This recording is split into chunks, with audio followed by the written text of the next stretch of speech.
നമസ്കാരം.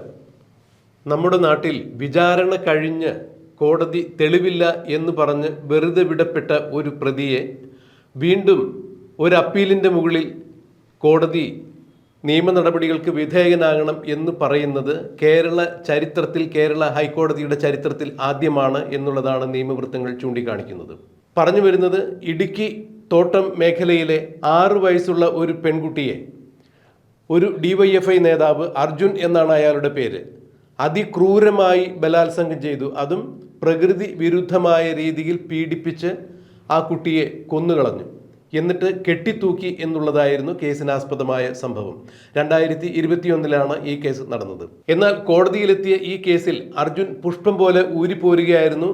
വേണ്ടത്ര തെളിവുകളുടെ അഭാവത്തിൽ, അതായത് ഈ കുട്ടിയെ ബലാത്സംഗം ചെയ്തു കൊന്നത് അർജുൻ ആണ് എന്ന് തെളിയിക്കാൻ പ്രോസിക്യൂഷന് സാധിക്കാതെ വന്നതിനാൽ അർജുനെ കോടതി വെറുതെ വിടുകയായിരുന്നു. ഇത് കേരളത്തെ നടുക്കിയ ഒരു കൊലപാതകം തന്നെയാണ്. 6 വയസ്സുള്ള കുട്ടി എങ്ങനെയാണ് തൂങ്ങി മരിക്കുക എന്നുള്ളത് ബഹുമാനപ്പെട്ട നീതിപീഠത്തിന് പോലും സംശയം തോന്നുന്ന കാര്യം തന്നെയാണ്. എന്നാൽ നീതിപീഠത്തിന് മുന്നിലെത്തുന്ന തെളിവുകൾ വെറും തെളിവുകൾ പോരാ. എവിഡൻസ് ആക്ട് പ്രകാരമുള്ള ഇയാൾ തന്നെയാണ്, പ്രതി തന്നെയാണ് ഈ കുറ്റം ചെയ്തത് എന്ന് തെളിയിക്കുന്ന, കോടതിക്ക് ബോധ്യമാവുന്ന രീതിയിലുള്ള തെളിവുകൾ കണ്ടാൽ മാത്രമേ കോടതിക്ക് ഒരു പ്രതിയെ ശിക്ഷിക്കാൻ സാധിക്കുകയുള്ളൂ.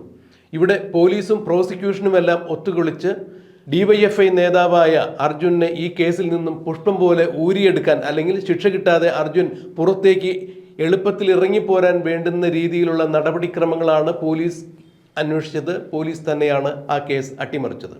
എന്നാൽ ജനവികാരം ശക്തമായതോടുകൂടി ഈ ഒരു വിഷയത്തിൽ ഒരുപക്ഷെ ഈ കേസ് അന്വേഷിച്ച പോലീസുകാർക്കും ഈ കേസ് ബാധിച്ച പ്രോസിക്യൂഷനുമെല്ലാം കൃത്യമായിട്ട് അറിയാം അർജുൻ തന്നെയാണ് ഈ കേസിൽ പ്രതി എന്നുള്ളത്. പക്ഷേ പല രാഷ്ട്രീയ സമ്മർദ്ദങ്ങളുടെ ഫലമായി പല കേസുകളും തേച്ചു മായ്ച്ചു കളയുന്നത് പോലെ അർജുന്റെ കാര്യത്തിലും അത് സംഭവിച്ചു.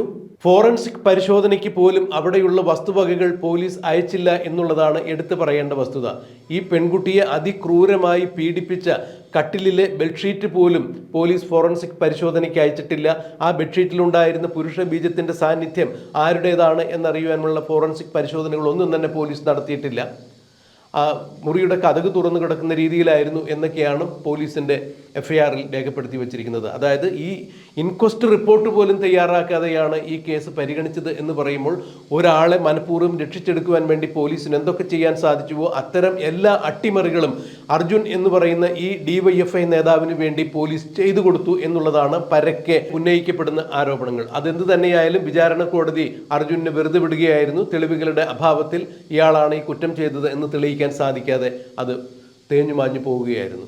എന്നാൽ സർക്കാർ ഈ വിഷയത്തിൽ മനസ്താപം കൊണ്ടോ എന്തോ, പിണറായി വിജയന് അല്പം കരുണ തോന്നിയത് കൊണ്ടാണോ എന്നറിയില്ല, 6 വയസ്സുള്ള ഒരു പെൺകുട്ടിയെ അതിക്രൂരമായി ബലാത്സംഗം ചെയ്ത ഒരാൾ രക്ഷപ്പെടാൻ വേണ്ടി സർക്കാർ കൂട്ടുനിന്നു എന്നുള്ളൊരു ധാരണ വന്നു കഴിഞ്ഞാൽ അത് സർക്കാരിന് മോശമാകും എന്ന് തിരിച്ചു കറിഞ്ഞത് കൊണ്ടാണോ എന്നറിയില്ല, സർക്കാർ അപ്പീലുമായി ഹൈക്കോടതിയെ സമീപിച്ചു. ഹൈക്കോടതിയുടെ ഡിവിഷൻ ബെഞ്ചിൽ എത്തിയ ഈ കേസ് ജസ്റ്റിസ് PB സുരേഷ് കുമാറിൻ്റെയും ജസ്റ്റിസ് ജോബിൻ സെബാസ്റ്റ്യൻ്റെയും ബെഞ്ചിലാണ് എത്തിയത്. അവർ ഈ കേസിൽ നിർണായകമായ ഒരു വിധിയാണ് പുറപ്പെടുവിച്ചത്. അതായത് ഹൈക്കോടതിയുടെ ചരിത്രത്തിൽ ആദ്യം തന്നെയായിരിക്കും വിചാരണ കോടതിയിൽ വാദം കേട്ട് ഒരാളെ വെറുതെ വിട്ടു കഴിഞ്ഞാൽ ആ ആൾക്കെതിരെ വീണ്ടും ഹൈക്കോടതി നോട്ടീസ് അയക്കുക എന്നുള്ളത് ഹൈക്കോടതിയുടെ ചരിത്രത്തിൽ ആദ്യമാണ് എന്നാണ് നിയമവൃത്തങ്ങൾ ചൂണ്ടിക്കാണിക്കുന്നത്. ഇതാണ് വാർത്തയുടെ അഭിമുഖത്തിൽ സൂചിപ്പിച്ചത്. എന്തായാലും അർജുന് ഇപ്പോൾ ബഹുമാനപ്പെട്ട ഹൈക്കോടതി നോട്ടീസ് അയച്ചിരിക്കുന്നു. 10 ദിവസത്തിനകം ജാമ്യം എടുത്തില്ല എന്നുണ്ടെങ്കിൽ വാറണ്ടായി മാറും, അറസ്റ്റ് ചെയ്ത് ജയിലിൽ അടയ്ക്കാൻ തന്നെയാണ് ഹൈക്കോടതിയുടെ തീരുമാനം. എന്നാൽ ഹൈക്കോടതി അയച്ച നോട്ടീസിന് അർജുൻ യാതൊരു തരത്തിലുള്ള മറുപടിയും അയച്ചിട്ടില്ല എന്ന് പറയുമ്പോൾ 10 ദിവസത്തിനകം ജാമ്യം എടുക്കണം എന്ന് പറഞ്ഞാൽ കേസ് റീഓപ്പൺ ചെയ്യുന്നു എന്ന് തന്നെയാണ്.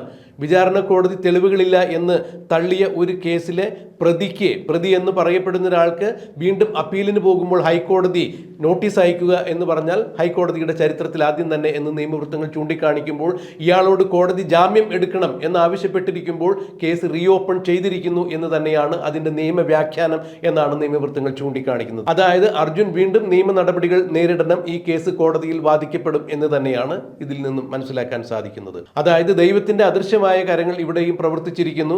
കുട്ടിയുടെ മാതാപിതാക്കൾ ജോലിക്ക് പോയ സമയത്ത്, കുട്ടി മാത്രം തനിച്ച് വീട്ടിലുള്ള സമയത്ത് കടന്നു കയറി കുട്ടിക്ക് പഞ്ചാര മിഠായി കൊടുത്ത് പഞ്ചാരവാക്യങ്ങളൊക്കെ പറഞ്ഞ് കുട്ടിയെ മയക്കി അതിക്രൂരമായി, അതും പ്രകൃതി വിരുദ്ധമായി തന്നെ അതിനെ ബലാത്സംഗം ചെയ്ത് കൊന്ന് കെട്ടിത്തൂക്കി എന്ന് പറയുമ്പോൾ മനുഷ്യ മൃഗം എന്ന് വേണമെങ്കിൽ ഇയാളെ വിശേഷിപ്പിക്കണം എന്നാണ് നിയമവൃത്തങ്ങളെല്ലാം ചൂണ്ടിക്കാണിക്കുന്നത്. എന്തായാലും ഇപ്പോൾ ദൈവത്തിൻ്റെ അദൃശ്യകരങ്ങൾ ഇവിടെ പ്രവർത്തിച്ചിരിക്കുന്നു. ഹൈക്കോടതി കൃത്യമായി വടിയെടുത്തിരിക്കുന്നു. ഈ പ്രതിക്കെതിരെയുള്ള ഈ തേച്ചുമാച്ച് കളയപ്പെട്ട് കേസ് പുനരാരംഭിക്കുന്നു, കേസ് റീഓപ്പൺ ചെയ്തിരിക്കുന്നു, അന്വേഷണം ആരംഭിക്കുന്നു, നിയമ നടപടികൾ നേരിടേണ്ടതായി വരും. എന്നാൽ ഈ കേസിൽ കൃത്യമായി ഇനിയും അന്വേഷിക്കുന്ന പോലീസിന് തെളിവുകൾ കണ്ടെത്തുക എന്നുള്ളത് വളരെ വൈഷമ്യം തന്നെ നിറഞ്ഞതാണ്. 2021 ഈ കേസ് നടന്നത് എന്ന് പറയുമ്പോൾ കേസിന് ആസ്പദമായ സംഭവങ്ങളുടെ തെളിവുകൾ വീണ്ടും ശേഖരിക്കുക എന്നുള്ളത് ഇനിയുള്ള പോലീസ് ഉദ്യോഗസ്ഥന്മാർക്ക് എന്തായാലും തലവേദന തന്നെയായിരിക്കും. എന്നാൽ നേരത്തെ ഈ കേസിൻ്റെ തെളിവുകൾ തേച്ചു മായ്ച്ചു കളഞ്ഞ പോലീസുകാർക്കെതിരെ കൃത്യമായ നടപടി വേണം എന്ന് തന്നെയാണ് ഇപ്പോൾ ഉന്നയിക്കപ്പെടുന്നത്. ബഹുമാനപ്പെട്ട ഹൈക്കോടതിയുടെ പരിഗണനയിൽ ഈ കേസ് വരുമ്പോൾ തീർച്ചയായും നേരത്തെ ഈ കേസ് തേച്ചു മായ്ച്ചു കളയാൻ വേണ്ടി പ്രവർത്തിച്ച പോലീസ് ഉദ്യോഗസ്ഥന്മാർക്കെതിരെ കൃത്യമായ നടപടികൾ ഉണ്ടാകും എന്ന് തന്നെയാണ് മനസ്സിലാക്കാൻ കഴിയുന്നത്. എന്തായാലും ഇപ്പോൾ അർജുൻ എന്ന് പറയുന്ന ഡിവൈഎഫ്ഐക്കാരൻ 6 വയസ്സുള്ള ഒരു കുട്ടിയെ അതിക്രൂരമായി ബലാത്സംഗം ചെയ്ത് കെട്ടിത്തൂക്കിയ ആ നികൃഷ്ടനെ, ആ നരാധമനെ ഇപ്പോൾ ഹൈക്കോടതി വീണ്ടും വിചാരണ ചെയ്യാൻ ഒരുങ്ങുന്നു എന്ന് പറയുമ്പോൾ, കേസ് പുനരന്വേഷണത്തിന് വച്ചു എന്ന് പറയുമ്പോൾ കോടതിയിലുള്ള സാധാരണക്കാരുടെ വിശ്വാസം